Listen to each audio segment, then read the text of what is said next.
Они в регион едут, а что, не знают, какие у нас больницы? Приехали, ой, Курганская больница. Да все такие больницы по всей стране. Нет завода. Он снабжал металлургией весь Дальний Восток. Это как будут люди жить? Где зарплата?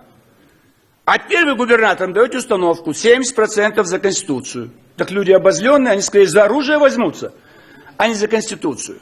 Но мы увеличиваем полномочия. Кто там чихает? А? Видите, чихает. Разве может чихать? Одень повязку, одень перчатки.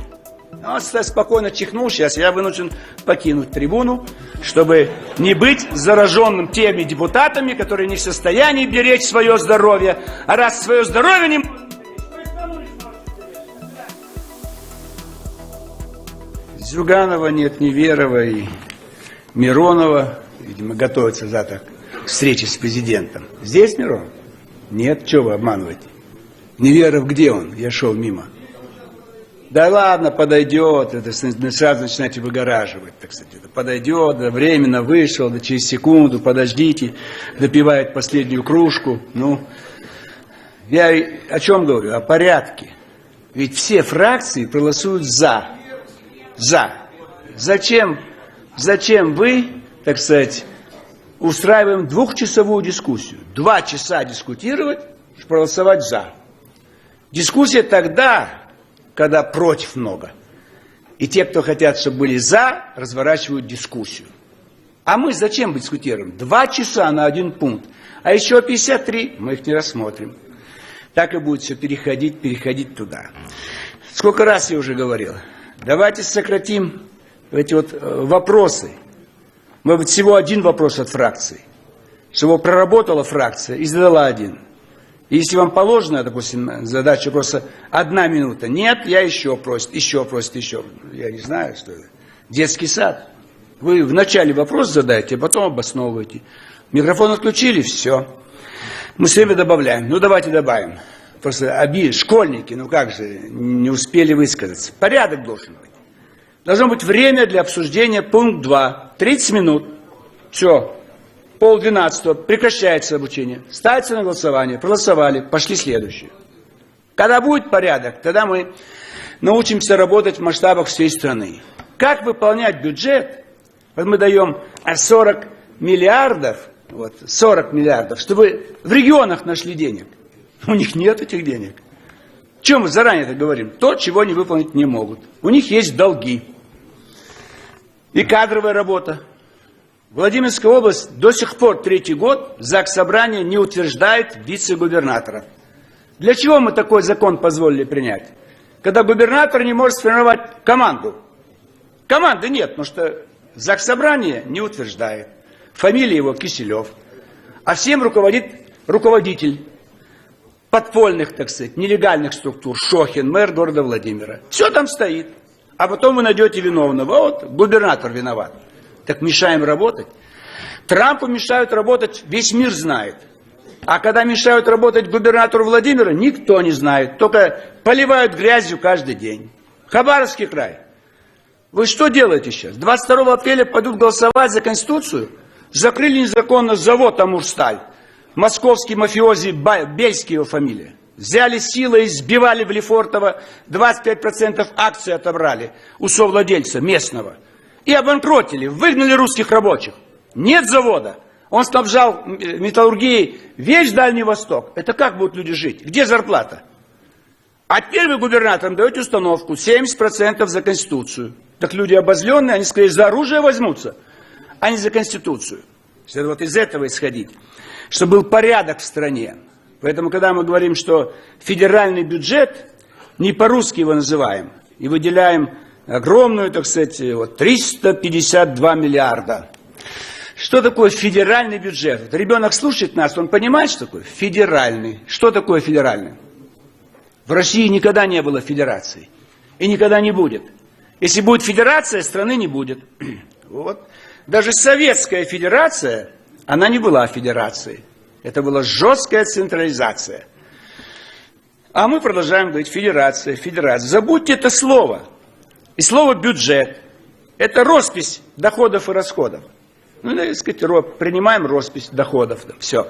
Бюджет. Дети Миллионы детей не понимают, какой там бюджет.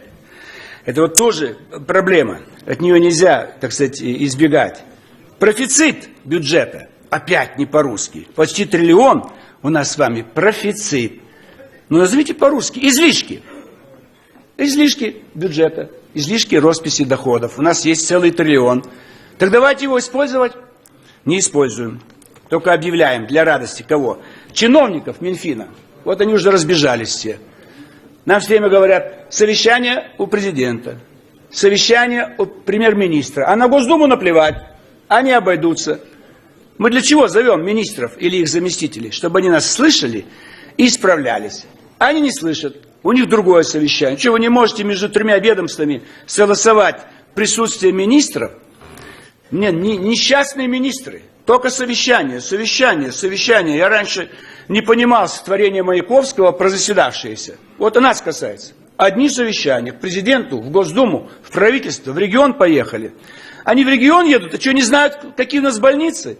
Приехали, ой, Курганская больница. Да все такие больницы по всей стране. И туда ехать не надо, по Москве обойдите.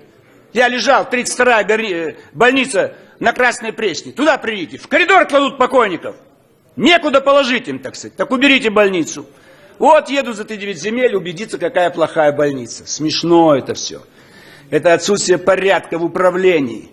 Понимаете, Столыпин начал реформы, дал 10 гектар, дал подъемные и пропустил по железной дороге. И вот они, дети кулаков столыпинских, Москву спасли. Не рабочие Москвы спасли Москву, не коммунисты Москвы спасли Москву в 41-м. Они, дети кулаков сибирских, пришли сюда и из Средней Азии пришли. Тоже не коммунисты. Вот они спасли Москву. Сейчас прошу наградить. Родной брат моей мамы погиб. Там же с панфиловцами. Мне чиновники, у которых не все в голове. Понятно. 3-й раз после визы президента отвечают. Макаров Петр Павлович не значится в списках для награждения. Что, совсем с ума шли? Я прошу сейчас наградить, а не отписку. Нет, говорит, его в списках для награждения. А список умерших, погибших есть. Вот такие чиновники сидят по всей стране. Поэтому нужен порядок. Порядок должен быть, страна должна быть жесткая, централизованная. Поправками в Конституцию мы вводим централизацию? Нет. Но мы увеличиваем полномочия. Кто там чихает? А? Видите, чихает. Разве может чихать? Одень повязку, одень перчатки.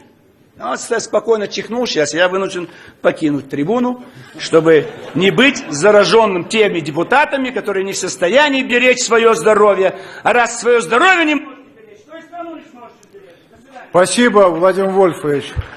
Но вот видите, коллеги, вот такие мы. Владимир Вольфович, но почему вот вы не бережете свое здоровье? Вы же посмотрите, сегодня пришли без перчаток. Где они? Почему вы не последовательны? Мы перчатки всем выдадим. Выдайте всем перчатки, маски выдайте. Вы же показывали, как вести заседание. За счет Госдумы закуплю. Лучше за счет фракции ЛДПР, потому что вы же говорите о том, чтобы говорили меньше. Маски мешать будут. Все в белых перчатках и с маской. Правильно, правильно. Вот, спасибо большое. Фракция «Единая Россия», обращаю внимание, что Сергей Иванович Неверов на рабочем месте хочет 2 слова сказать. Пожалуйста, Неверов Сергей Иванович. Я хочу обратить внимание, что во время выступления представителя фракции «Единая Россия» Жириновского в зале нет. Уважаемые коллеги, Сергей Иванович обращает внимание Владимира Вольфовича Жириновского, что он отсутствует в зале. Следите за нашими новостями, чтобы не пропустить все самое главное и интересное во внутренней политике нашей страны.